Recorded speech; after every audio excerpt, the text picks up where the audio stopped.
네, 오늘 하나님께서 우리에게 주시는 말씀은 사도행전 7장 44절부터 53절까지입니다. 이번 주간은 사도행전 7장을 주로 봅니다. 사도행전 7장 44절부터 53절까지입니다. 신약성경 199쪽에 있는데요. 44절부터 한 절씩 53절까지 교독하겠습니다. 광야에서 우리 조상들에게 증거의 장막이 있었으니 이것은 모세에게 말씀하신 이가 명하사 그가 본 그 양식대로 만들게 하신 것이라.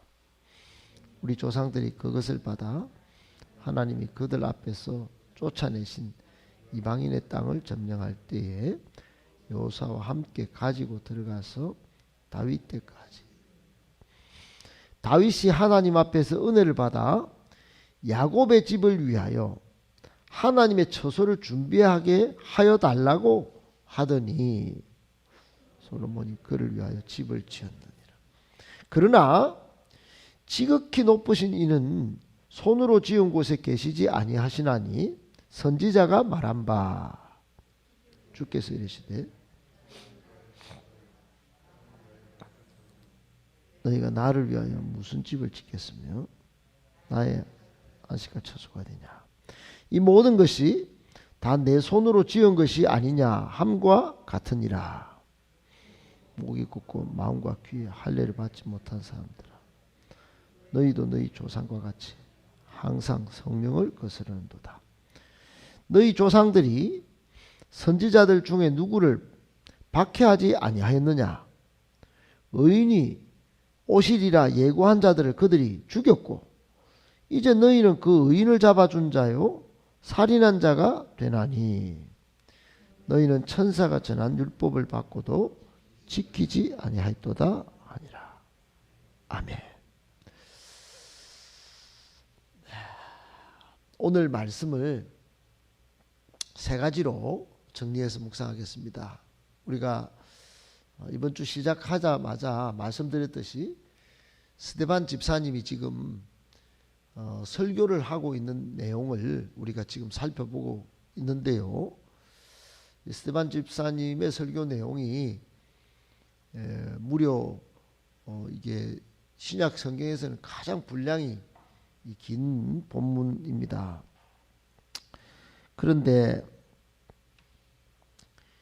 스데반 집사님이 왜 이런 설교를 하게 됐는지 배경을 알고 오늘 본문을 보는 거하고 그렇지 않고 그냥 설교했겠거니 이렇게 접근하면 스데반 집사님의 이야기가 전부 구약 성경 이야기인데 구약을 한번 압축해놨네 이런 의미로 볼 수도 있습니다만 그런 의미로 보면 참 또 재미가 있어요. 짧게 구약을 설명해놨으니 구약을 안 읽어도 구약 읽은 것 같은 유익을 얻습니다. 그러나 여러분 지금 그 이야기 하는 게 아니에요. 구약을 설명하면서 지금 스데반 집사님은 하나님의 구원의 역사를 제대로 설명하고 지금 유대인의 지금 고쳐지지 않는 그 머리의 습관, 즉 성전에서만 하나님이 계신 줄 알고 있는 이 착각, 이걸 고치려고 하는 거예요. 예수님이 성전이시고 예수님이 하나님의 구원의 핵심이시고 예수님이 우리 신앙의 본질이고 복음이고 예수님을 통하여 하나님께 간다. 예수님만이 참 진리다. 유일한 진리다. 진리가 많으면 진리가 아니다. 그 이야기 지금 하려고 지금 스데반 집사님이 길게 유대인들은 구약을 정통하고 있으니 그걸 드러내면서 하나하나 고쳐주고 있는 것이에요. 그 내용에 여러분 먼저 배경을 알고 오늘 본문을 정리를 하는 것이 오늘 본문 속에서 하나님의 뜻을 발견하는 길이 되겠기에 먼저 도입부 이런 말씀드립니다. 세 가지. 첫 번째, 불신앙의 본성은 육신으로만 사는 것입니다. 여러분, 신앙이 있고 불신앙이 있습니다. 내가 아무리 교회 나와도 신앙이 제대로 잡혀서 신앙생활 하는 사람이 있고, 무늬만 그럴싸한데 진짜 안에는 신앙이 없는 경우가 있습니다. 그것을 이끌어 쭉정이 신앙이다, 그런 거예요. 알맹이가 없어요. 만져보면 알이 없습니다. 혹시 키워본 분은 다 압니다.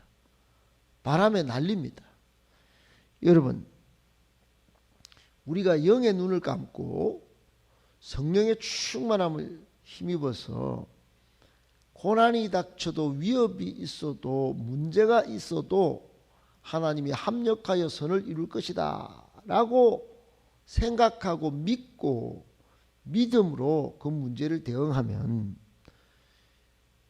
여러분, 눈앞에 아직 해답은 없어요. 좋은 일은 안 생겼어요. 마음은 풀리지 않아요. 그런데 하나님이 보이는 거예요. 근데 육신으로 사는 사람은 달라요.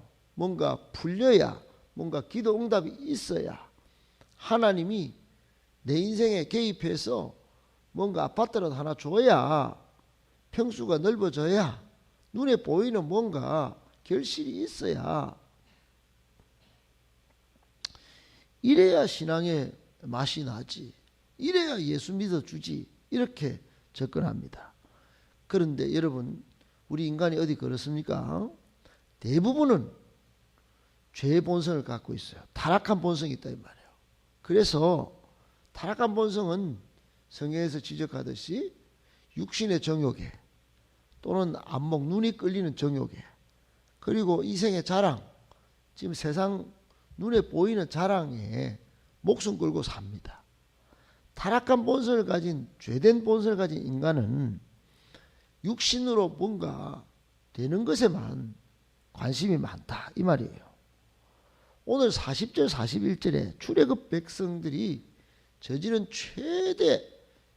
최고의 실수, 엄청난 과오를 스데반 집사님이 지적하는데, 그게 뭐냐? 눈에 보이는 송아지를 그 우상으로 만들어 가지고 그게 하나님이다 이랬다는 겁니다.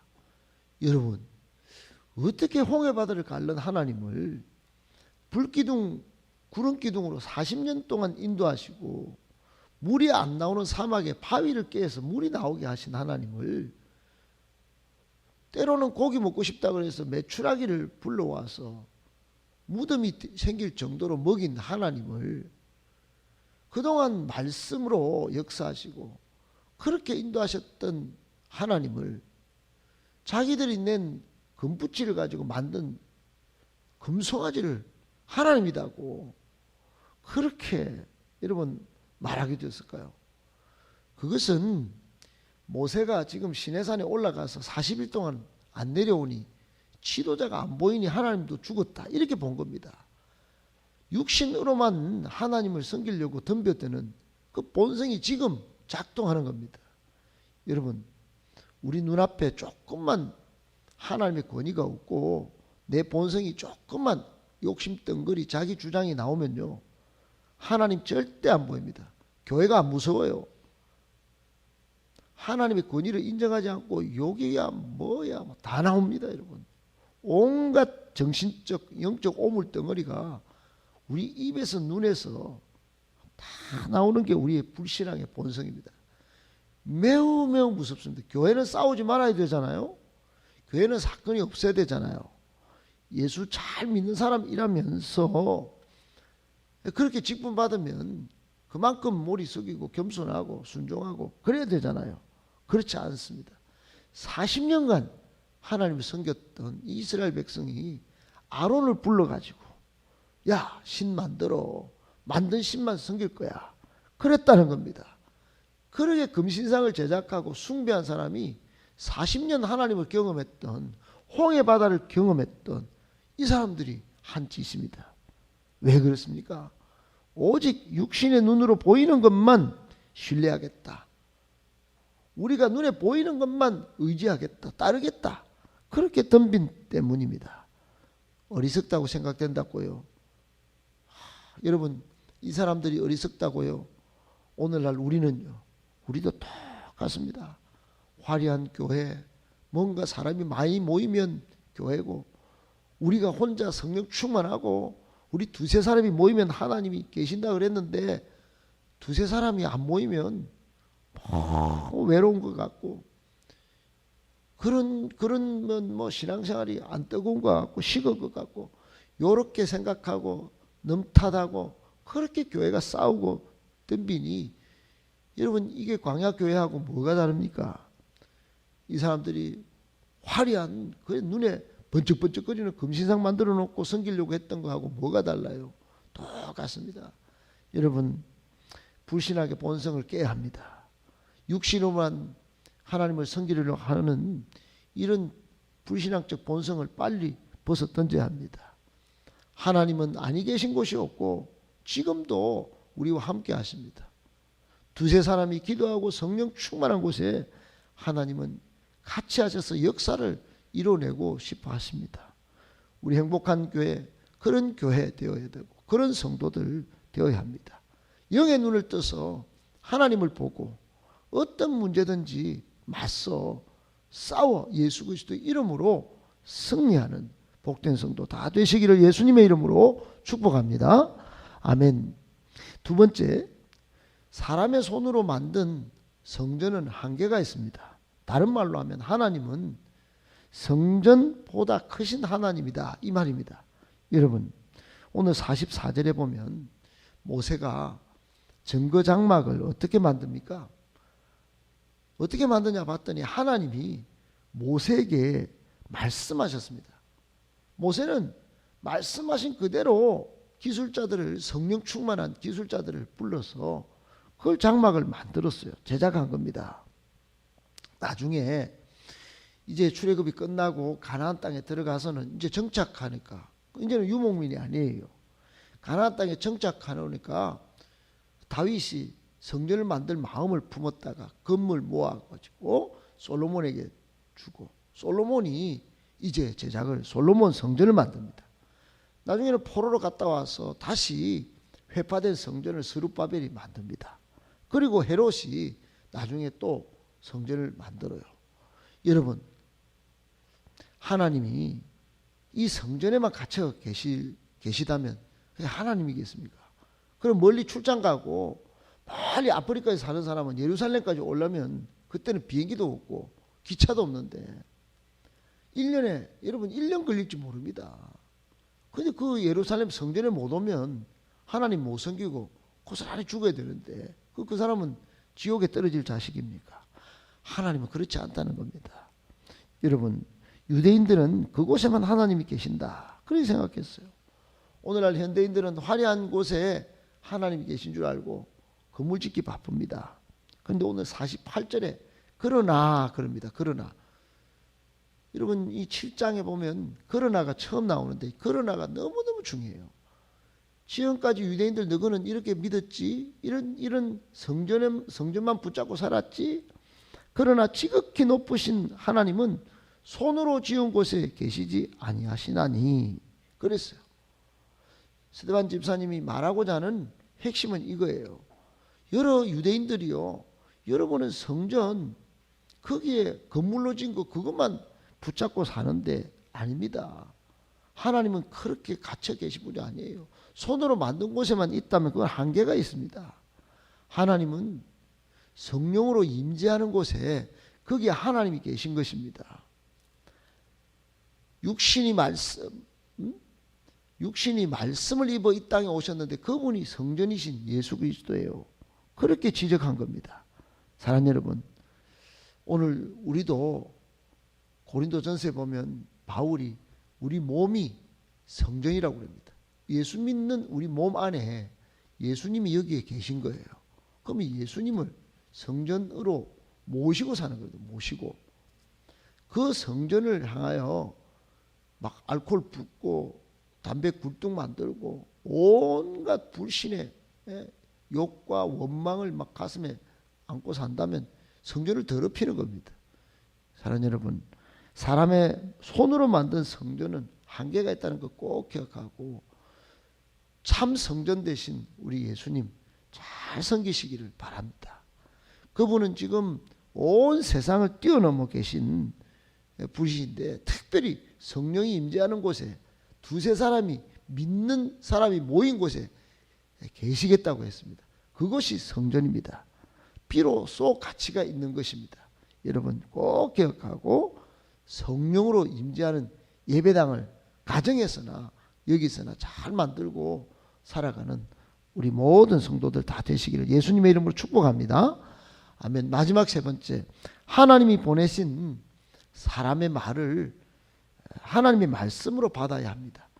여러분 하나님의 보내신 사람, 유대인들이 보기에는 모세가 거의 대표입니다. 그리고 엘리야였습니다. 모세와 엘리야는 유대인들에게 있어서는 엄청난 사람입니다. 여러분 하나님의 말씀은 그러나 오늘날 신학자들에 의하면 세 가지로 우리에게 온다 이렇게 말합니다. 첫 번째는 기록된 말씀으로 온다. 기록된 말씀이 뭡니까? 성경입니다. 성경. 이게 하나님의 말씀이에요. 그리고 계시된 말씀으로 온다 이럽니다. 계시된 말씀이 누굽니까? 예수님이에요. 예수님. 예수님이 하나님의 말씀이에요. 태초에 말씀이 계시니라. 요한복음 1장 1절에 그럽니다. 그 로고스 계시된 말씀이 예수님이다 이 말이에요. 그리고 선포된 말씀으로 온다 이렇게 말합니다. 세 번째, 선포된 말씀이 뭡니까? 주의 종을 통하여 그 입술을 통하여 설교입니다. 설교. 전하는 말씀. 그게 선포된 하나님의 말씀이에요. 하나님의 말씀은 이 세 가지로 온다는 겁니다. 오늘 51절, 53절에 스데반 집사님이 이렇게 말합니다. 여러 유대인들 여러분들은 어떻게 그동안 하나님이 선지자를 택하여 말씀을 했는데도 말씀을 못 깨닫습니까? 그게 하나님의 말씀인데 하나님의 성전에만 계시지 않고 정말 예수 그리스도를 보내주신다고 그렇게 구약에 전부 오실 메시아에 대해서 말씀을 해놨는데 그런 분들을 성령을 거슬러서 핍박하고 그런 분들을 죽이지 않았습니까? 지금도 52절 끝에 이제도 여러분들이 이제 그런 의인을 잡아 죽이고 살인한 자가 아닙니까? 53절에 여러분들은 천사가 전한 율법을 받고도 안 지키네요. 안 지켜. 그렇게 말하면서 오늘 본문을 끝내고 있습니다. 사랑하는 여러분, 하나님이 예언자를 많이 보냈습니다. 하나님이 말씀이신 예수 그리스도도 보내고 성경도 많은 사람들 통해서 기록해서 오늘 우리에게 전달해 줬습니다. 종교개혁을 통해서. 또 이런 성경을 오늘날 주의 종을 통하여 설교로 말씀하고 있습니다. 잘 받아야 합니다. 이 말씀은 하나님의 말씀으로 받아야지 지식으로만 듣고 여러분 내 좋은 것만 편취해가지고 한 절씩만 이거 하나님의 말씀이야 이러지 말고 성경을 창세기부터 요한계시록까지 꾸준히 읽고 말씀으로 잘 살아낼 때 우리의 삶은 세상이 감당하지 못할 능력의 삶이 될 줄로 믿습니다. 말씀으로 복받는 인생이 시편 1편 말씀처럼 될 줄로 믿습니다. 우리 모두 이렇게 삶을 살아서 앞으로 행복의 날개를 치며 멋지게 살아가는 우리 모두 다 되시기를 예수님의 이름으로 축복합니다.